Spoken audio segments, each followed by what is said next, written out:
What's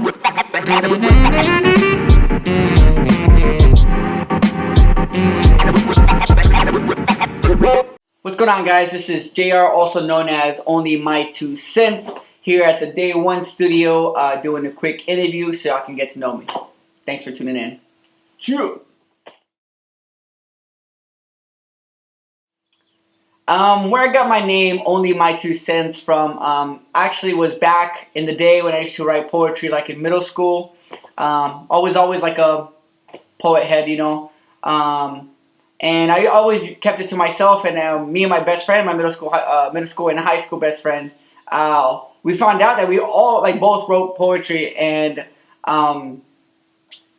it was it's your own perspective. So at the time, I realized that my poem wasn't meant to be read; it was meant to be heard.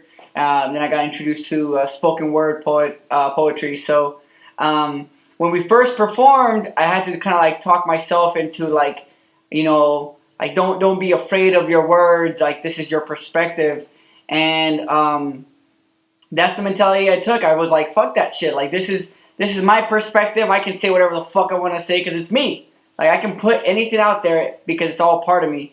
And that's how the name came about, Only My 2 Cents.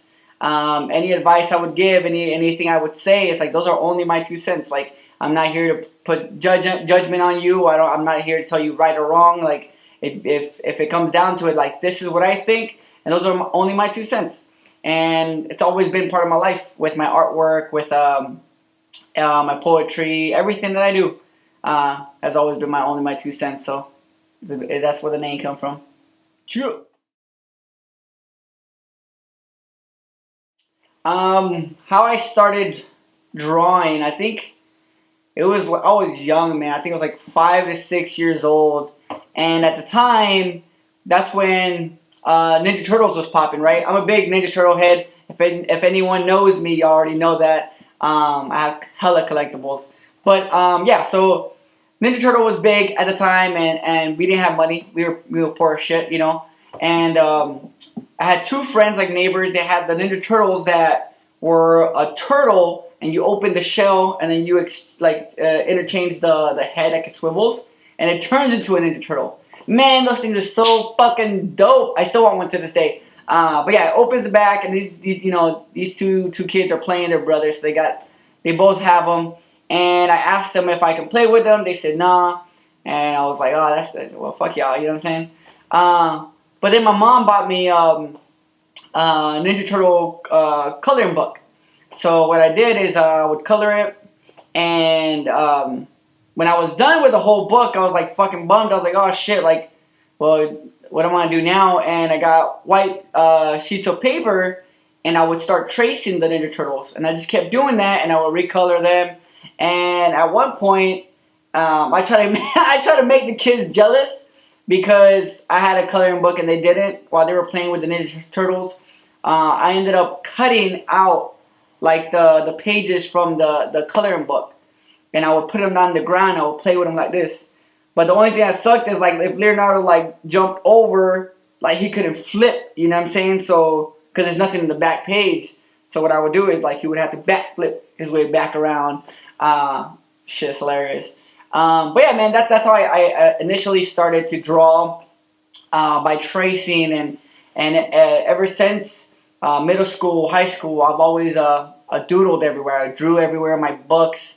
Even when I was in the military, I got in trouble for sketching while I was supposed to be learning, and then the sergeant caught me. And first of all, he grabbed all my shit, dude. He grabbed everything. It's the fuck you think this is, drawing class?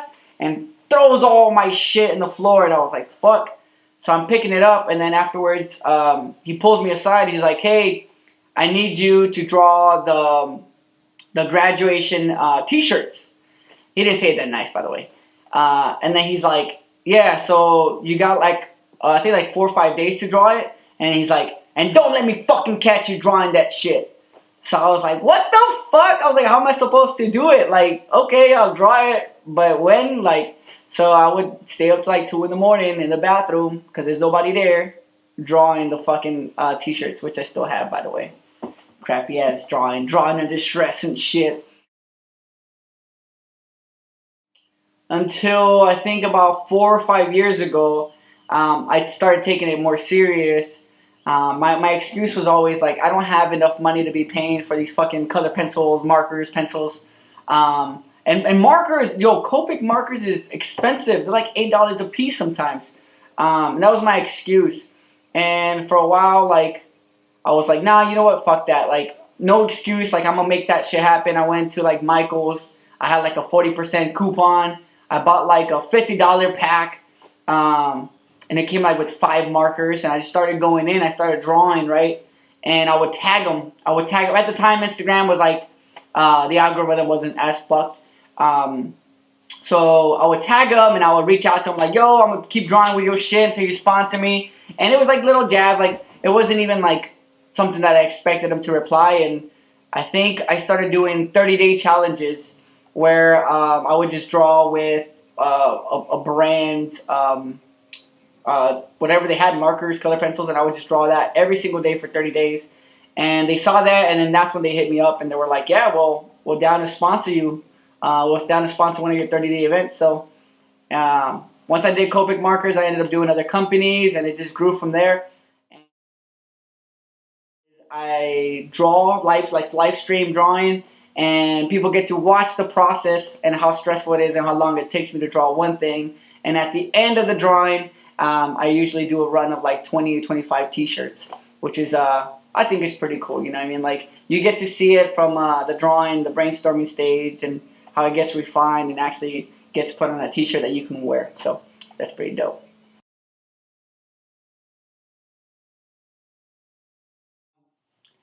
Well, my drive is rooted to my mom. And the reason being is because my mom's the kind of person that you can't tell her what she can't do. If she sets her mind into doing something, like, fuck everything around, she's gonna get that shit done.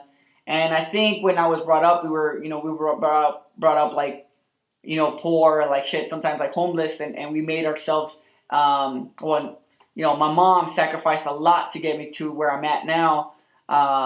She hella worked like hella shifts, at McDonald's growing up, and I remember she would take me to work and have the other cashiers take turns watching me. And I remember growing up, we used to take to school. She would take 2 buses. We would take 2 buses and a trolley. And I remember being in the trolley. I would ride, and she would run to the next stops. Like, she would meet us at the end of the stops. And growing up, I was always be like, oh, my mom used to love running. What she did, she loved running. She was very athletic. But I would always like tell the story, like, yeah, my mom used to race, when I was in the trolley. My mom used to race me to go to elementary and shit. And one night I was telling my mom, like, yo, remember that times you used to run? Like, that was crazy. And it really hit me when mom told me, she's like, I didn't do it for fun or because I like running. The reason I did that is because I didn't have money to ride the trolley every day, and kids rode for free. So what I would do is I would put you in the trolley and I would race alongside with you to make sure you were okay. And bro, that shit hit me so hard. Like, you don't understand that the sacrifice that my mom had to do to even just take me to fucking school, like, that's crazy to me. You know what I mean? Like, so, and for her to get me to the point that if I wanted to go to college, like, she did whatever she did. I don't even know how she got me there. She was able to pull up money and get me to college. And my mom has been my #1 supporter since day one. So, yeah, like, everything that she sacrificed is to put me in this position to take my shot and make my dream a reality and make her proud. So I think that, well, I know that is the root of my drives.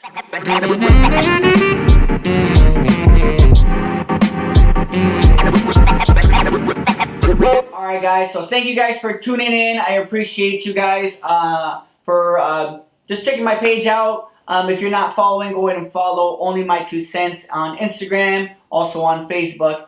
Again, thank you guys for supporting my artwork, and not only that, but me as an artist and as a person, because that's an extension to me, that's my outlet. So before I end this video, I want to thank everyone that has supported, shared, liked, commented any of my posts. if you have ever purchased something, thank you specifically, because I know how hard it is to work for money, and for you guys to take some of that portion out and invest it into making my dream a reality helps out a hell of a lot. So appreciate you guys.